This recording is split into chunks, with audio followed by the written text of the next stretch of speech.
वे कभी बहुत अच्छे दोस्त थे, लेकिन दोनों को एक ही समय में एक ही आदमी से प्यार हो गया। लड़की अपनी भावनाओं को व्यक्त करने में बहुत शर्मीली थी, जबकि उसका मिलनसार सबसे अच्छा दोस्त उसकी प्रेमिका बन गया।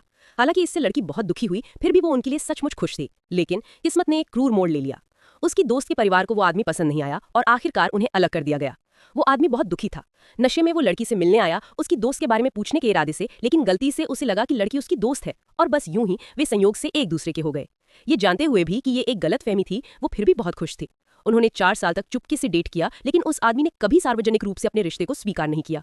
उसे पता नहीं था कि असली परीक्षा तो अभी शुरू ही हुई थी। एक दिन उसकी सहेली ने फोन किया और कहा कि वो उस आदमी को वापस पाना चाहती है। लड़की ने उस आदमी को इसके बारे में बताया, लेकिन वो चुप रहा। उसकी चुप्पी ने लड़की को एहसास दिलाया कि वो तो बस एक विकल्प थी।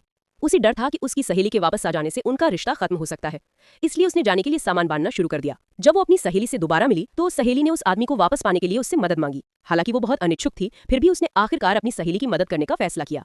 बाद में उसकी सहेली लड़की के कार्यस्थल पर जाकर 2 जोड़ी जूते खरीदना चाहती थी। जब वे दुकान पर पहुंचे तो वो आदमी अचानक वहां प्रकट हो गया। सहेली ने उससे पूछा कि वो वहां क्यों आया है। उसने कहा कि वो एक दोस्त के लिए जूते खरीदने आया है, और लड़की से एक जोड़ी चुनने में मदद मांगी। लड़की ने जूते दिखाने से पहले ही उसने तुरंत उन्हें खरीद लिया। जब वो जाने वाला था तो दोस्त ने उसे बैठकर थोड़ी बात करने के लिए कहा, लेकिन उसने विनम्रता से मना कर दिया। दोस्त को बहुत दुख हुआ और उसने लड़की से कहा, वो मुझे ऐसे देखता है जैसे मैं कोई अजनबी हूँ, क्या उसकी कोई और औरत है। लड़की ने उसे तुरंत दिलासा देते हुए कहा कि वो आदमी हमेशा से उससे प्यार करता था। उस शाम दोस्त ने लड़की के घर बैटसेगॉलिट में रुकने का सुझाव दिया, इस कहते हुए कि उसका घर गंदा है। उसने उसे होटल जाने को कहा। दोस्त के जाने के बाद उस आदमी ने लड़की को फोन किया और कहा कि आगे क्या होता है देखते रहना। कार में बैठने के बाद उस आदमी ने लड़की को एक महंगा कंगन दिया। उसने सावधानी से पूछा कि क्या ये उसके लिए है। उसने कहा कि भविष्य में और भी कई उपहार मिलेंगे।